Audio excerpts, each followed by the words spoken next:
Karena penghasilannya yang kecil tersebut, AMN juga selalu memalak ibunya untuk bisa memenuhi kebutuhan serta keinginannya. Sudah mana selalu memalak ibunya. Hal yang diminta juga kerap sekali melebihi batas kemampuan sang ibu, yang di saat itu tentunya sangat sulit untuk dipenuhi. Halo Sobat Pena, apa kabar hari ini? Assalamualaikum warahmatullahi wabarakatuh.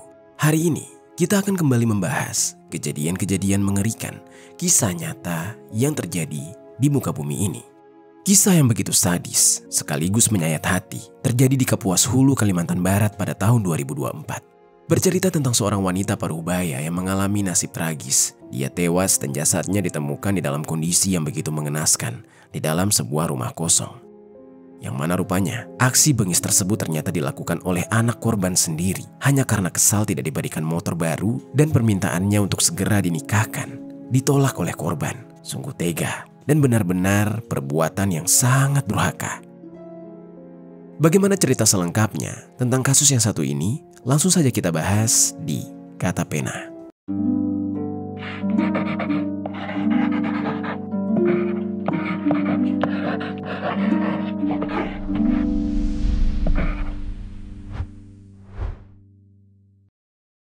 Seorang anak tega membunuhnya di Kapuas Hulu, Kalimantan Barat. Alasannya sang ibu menolak membelikan motor dan tak kunjung menikahkannya. Sebelum kita mulai ke ceritanya, jangan lupa untuk subscribe channel ini dan bagikan video ini ke teman-teman kalian. Cerita ini dibuat berdasarkan berita yang sudah beredar dan diterbitkan oleh beberapa media publik yang aku sajikan dan aku rangkum dalam bentuk alur cerita. Kita mulai ceritanya. Oh ya sobat, sebelum itu aku punya sebuah informasi. Kata Pena tergabung ke dalam program YouTube Shopping Affiliate.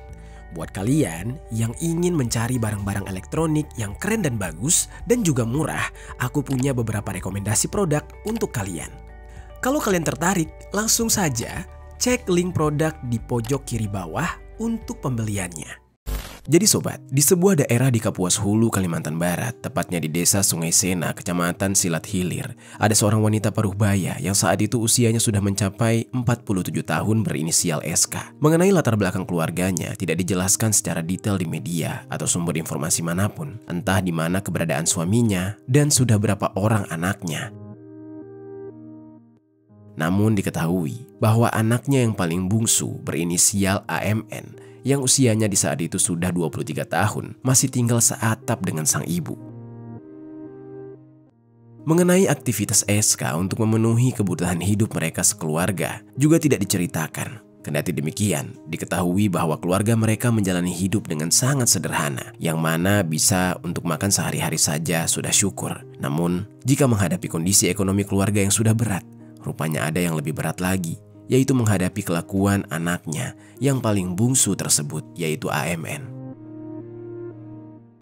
Di saat itu AMN yang sudah berusia 23 tahun diketahui sudah bekerja. Untuk pekerjaannya juga tidak dijelaskan. Namun diketahui pekerjaannya tersebut bisa dikatakan pekerjaan yang tidak pasti atau serabutan. Yang mana dengan pekerjaan itu AMN juga belum bisa memenuhi kebutuhan hidupnya sendiri karena penghasilannya yang cukup kecil. Karena penghasilannya yang kecil tersebut, AMN juga selalu memalak ibunya untuk bisa memenuhi kebutuhan serta keinginannya. Sudah mana selalu memalak ibunya. Hal yang diminta juga kerap sekali melebihi batas kemampuan sang ibu, yang di saat itu tentunya sangat sulit untuk dipenuhi. Namun, yang membuat ibunya jadi semakin frustasi adalah AMN yang selalu memaksakan kehendaknya, mendesak ibunya untuk memenuhi semuanya, bahkan setiap keinginannya juga harus dipenuhi secepatnya, yang membuat ibunya tentu saja di saat itu semakin gelisah, tidak kuat menahan tekanan dari sang anak yang sudah dewasa, namun di saat itu bersifat kekanak-kanakan. Di saat itu, AMN sempat memaksa ibunya untuk dibelikan motor, permintaan yang tidak murah. Entah di saat itu keluarga mereka tidak punya sepeda motor atau mungkin sudah punya tapi kondisinya tidak layak, sehingga AMN memaksa ibunya untuk membelikannya yang baru. Atas permintaan putra bungsunya tersebut, tentu saja ibunya sangat keberatan. Jika membeli secara kredit, maka memikirkan untuk membayar cicilan bulanannya pasti sangat berat. Apalagi jika membelinya secara tunai, dari mana dia harus mengambil uang. Sehingga dengan berat hati, SK menolak permintaan dari AMN sambil memberi pengertian soal kondisi ekonomi keluarga mereka. Namun sobat, AMN yang tidak peduli tentu saja tidak mau mengerti dan terus mendesak ibunya. Tak hanya soal sepeda motor baru, bahkan juga soal menikah. Di tengah kondisi keluarga mereka dan juga kehidupan AMN yang masih selalu bergantung dengan orang tuanya. Diketahui di saat itu ternyata AMN sudah ngebet pengen menikah. Dia benar-benar memaksa sang ibu untuk mau menikahkannya. Walaupun di saat itu belum diketahui apakah AMN ini sudah punya pacar atau justru belum punya pacar dan ingin dijodohkan secepatnya.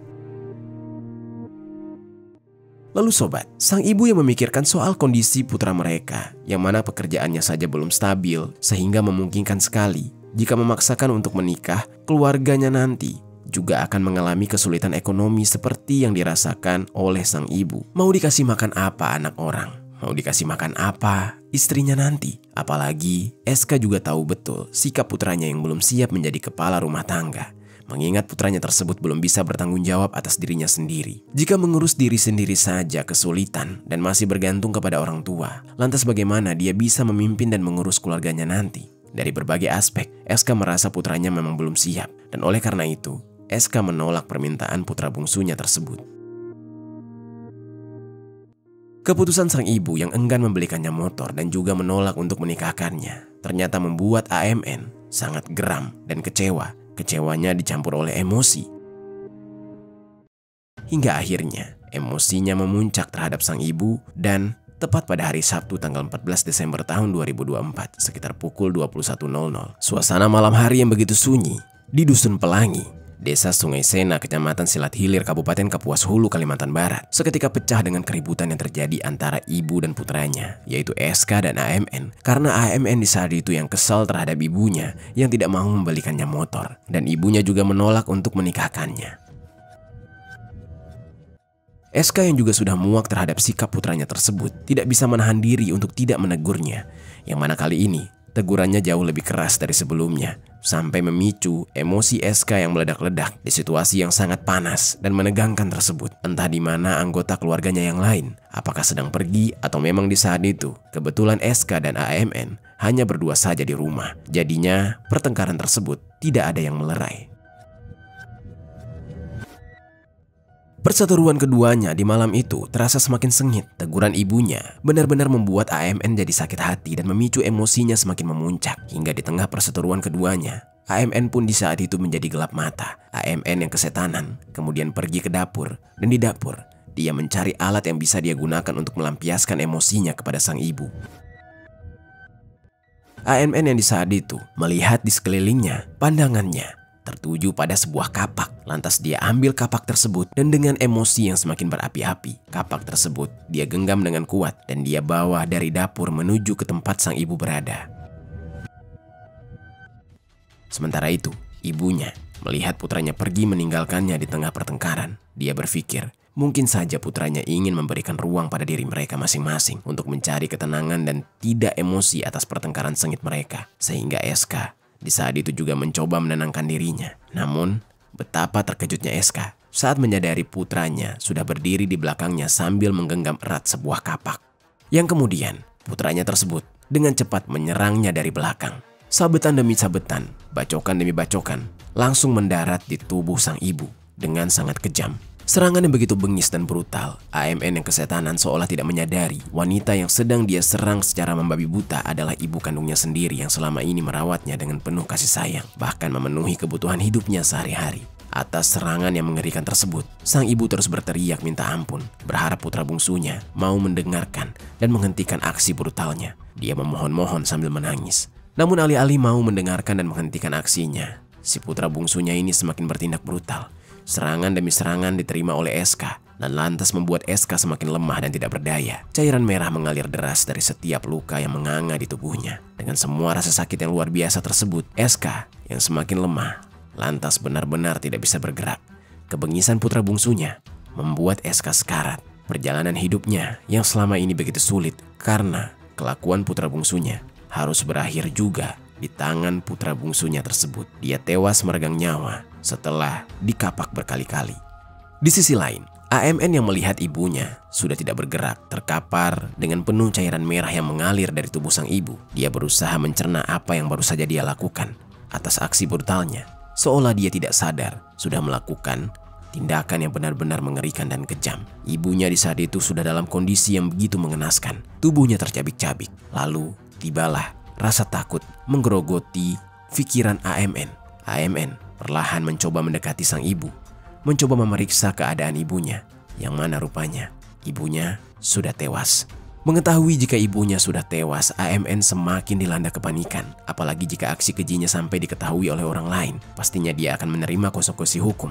Dia benar-benar ketakutan dan memutuskan untuk menyembunyikan jejak perbuatan kejinya. Untuk menyembunyikan jejak perbuatan tersebut, AMN akhirnya memutuskan untuk memindahkan jasad sang ibu. Mengingat ada rumah kosong di belakang rumah mereka, AMN berniat untuk memindahkan dan menyembunyikan jasad ibunya di rumah kosong tersebut. Kemudian, dia akan membuat skenario bahwa ibunya meninggal dunia bukan karena ulahnya. Agar rencananya tersebut bisa berjalan mulus, AMN kemudian dengan cepat menyeret jasad sang ibu ke rumah kosong di belakang rumah mereka. Yang mana setelah selesai memindahkan jasad ibunya, AMN langsung buru-buru menyembunyikan alat bukti yang dia gunakan untuk menghabisi sang ibu. Tak lupa juga membersihkan cairan merah di lantai dan juga benda-benda yang terkena cairan merah bekas kebrutalannya terhadap ibunya. Setelah semuanya beres, urusannya selesai, dia menyembunyikan aksi kejinya. Dia kemudian bertindak seolah tidak ada yang terjadi. Hingga singkat cerita, keesokan hari pun tiba, yaitu hari Minggu tanggal 15 Desember tahun 2024 di pagi hari. Setelah semalam suntuk memikirkan rencana selanjutnya, AMN yang tidak ingin dicurigai bahwa dialah pelakunya, tiba-tiba berniat untuk ingin menjadi saksi dan seolah-olah dialah yang menemukan jasad ibunya. Mungkin di saat itu dia berpikir dengan menjadi saksi dia akan terhindar dari kecurigaan dibandingkan jika harus dibiarkan saja jasad tersebut sampai ditemukan oleh orang lain. Pastinya salah satu yang akan tertuduh adalah dia. Maka dari itu, AMN memutuskan untuk pergi ke rumah kosong belakang rumahnya di mana dia menyembunyikan jasad sang ibu. Dan setelah mengumpulkan keberanian, dia pun dalam sekejap langsung memulai skenarionya dengan berakting seolah-olah terkejut setelah menemukan ibunya di dalam rumah kosong. AMN di saat itu berakting panik, ketakutan, sampai menangis dan berteriak. Kemudian melaporkan apa yang dia temukan kepada bibinya. Kepanikan dan suara teriakan AMN juga ikut membuat warga sekitar menjadi heboh. AMN pun di saat itu mempertahankan sandiwaranya yang bersedih dan terpukul atas meninggalnya sang ibu dengan cara yang mengerikan. Namun, ternyata meskipun AMN sudah menyiapkan rencana sebaik mungkin yang bisa menghindarkan dia dari jerat hukum, ternyata pihak keluarga, baik bibinya dan juga saudara kandungnya, entah mengapa merasa sangat curiga dengan AMN. Terlebih lagi, bibinya yang selama ini mengetahui sikap keponakannya tersebut yang memang kerap kurang ajar dan memaksakan kehendaknya terhadap sang ibu. Kok bisa? Ketika dia menemukan jasad ibunya, dia berteriak-teriak, dia menangis, seolah-olah sikapnya ini sangat berbeda 100% dari sikapnya sehari-hari selama ini. Karena kecurigaan tersebutlah bibinya memutuskan untuk melaporkan kejadian ini kepada pihak kepolisian, termasuk menyampaikan kecurigaannya terhadap putra bungsu korban.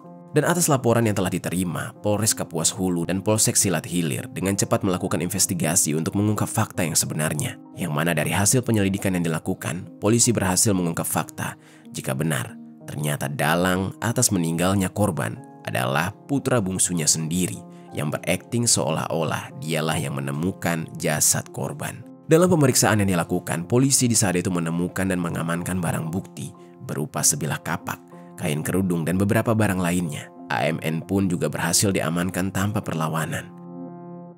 Atas bukti-bukti dan keterangan saksi yang sudah diterima oleh polisi, AMN yang tidak dapat mengelak kemudian mengakui perbuatannya saat diinterogasi oleh pihak kepolisian. Kepada polisi, AMN mengaku jika dia melakukan tindakan yang begitu bengis dan brutal terhadap ibunya sendiri karena dia kesal dengan sang ibu yang enggan membelikannya sepeda motor baru dan juga menolak untuk menikahkannya. Atas keputusan ibunya tersebut, AMN merasa sakit hati dan dalam pertengkaran mereka karena masalah tersebut, AMN yang gelap mata kemudian menghabisi nyawa ibunya sendiri. Meski AMN sudah mengaku jika dirinya sangat menyesal, proses hukum atas aksi kejinya tersebut tetap berjalan. AMN dijerat dengan pasal 44 ayat 3 Undang-Undang Nomor 23 Tahun 2004 tentang penghapusan kekerasan di dalam rumah tangga, pasal 351 ayat 3 KUHP dan pasal 338 KUHP. AMN terancam mendapatkan hukuman penjara maksimal 15 tahun. Sementara itu, jasad SK yang sebelumnya dibawa ke rumah sakit untuk kebutuhan pemeriksaan Setelah diperiksa kemudian dikembalikan kepada keluarga untuk disemayamkan dan dikuburkan secara layak. Isak tangis keluarga dan warga sekitar mengantarkan jasad SK ke peristirahatan terakhir. Mereka tidak menyangka AMN yang selama ini dirawat dengan penuh kasih sayang oleh sang ibu malah menjadi alasan mengapa ibunya harus tewas secara mengenaskan menggunakan kapak yang begitu brutal. Itu dia sobat, kisah dari SK, seorang ibu yang dihabisi oleh sang anak yang meminta dibelikan sepeda motor dan juga minta dinikahkan. Namun permintaannya tidak dituruti. Sampai akhirnya SK dihabisi dengan menggunakan kapak dengan sangat kejam. Apa pelajaran yang bisa kita ambil dari kisah ini?